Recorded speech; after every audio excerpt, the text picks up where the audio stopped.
Shalom, mtu upendwae sana na Mungu. Hakika hii ni neema ya kipekee kuweza kukutana pamoja wakati huu tupate kujifunza neno la Mungu. Mungu ninayetangaza habari zake ni Mungu anayekupenda, Mungu anayekuwazia mawazo mazuri. Yeye ana mpango mzuri juu ya maisha yako. Unajua yeye anafurahia kukuona wewe ukistawi, anafurahia kukuona wewe ukiwa na afya, ukiwa na nguvu. Anakupenda. Na ndio maana kwangu mimi ni heshima kubwa sana kuweza kuleta kwako ni nini ulio wajibu wako, ni nini mpango wa Mungu juu ya maisha yako, ili wewe katika kutekeleza sehemu yako unamruhusu yeye aweze kufanya mpango wake mzuri kuwa halisi maishani mwako. Neno la Mungu linasema katika Kumbukumbu la Torati sura ya 31 mstari wa 8, naye Bwana yeye ndiye atakaye kutangulia, atakuwa pamoja nawe, hata kupungukia wala kukuacha. Usiogope wala usifadhaike. Hizi ni habari njema tunazipata kutoka kwa Bwana. Mungu anatuambia kwamba hivi hakuna haja ya kuogopa, hakuna haja ya kuwa na wasiwasi.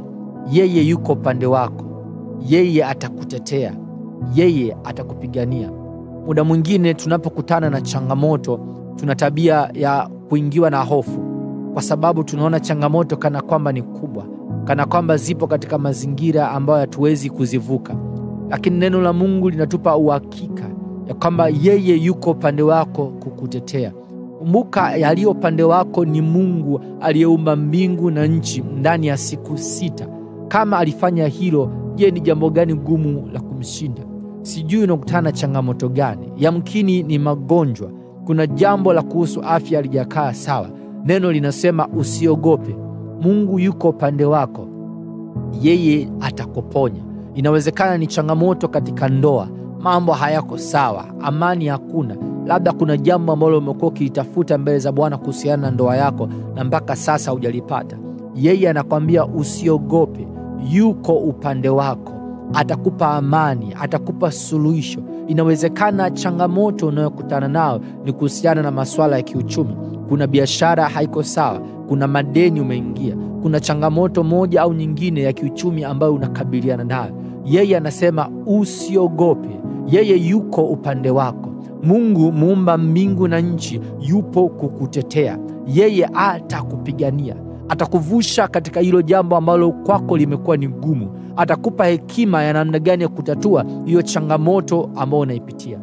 Anachotegemea kutoka kwako ni umwamini na kisha umshirikishe. Ni muhimu kuelewa ya kwamba yeye anataka usiki katika maisha yako, anataka akupigania. Lakini ili yeye aweze kutekeleza mpango wake kwako, wewe ni lazima umshirikishe. Yeye hatoingilia jambo ambalo hajapewa ruhusa ya kulifanya. Ndio maana ni muhimu sana kuelewa ya kwamba amesema usiogope, usifadhaike. Kutoka hapa anategemea sasa umshirikishe, umwambie ya kwamba Baba yangu wa mbinguni, hii ndiyo changamoto yangu, ninaomba msaada. Na kutokea hapo wewe unatakiwa umwamini yeye. Mungu yuko upande wako kukupigania, yuko upande wako kukutetea. Na mimi nina uhakika maadamu unamshirikisha yeye changamoto zako kupitia maombi, yeye atakupa hekima, atakupa ufunguzi wa kila changamoto unayokabiliana nayo.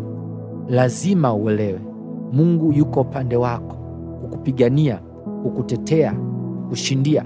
Haijalishi ukubwa wa changamoto, yeye ni mkubwa zaidi ya vyote.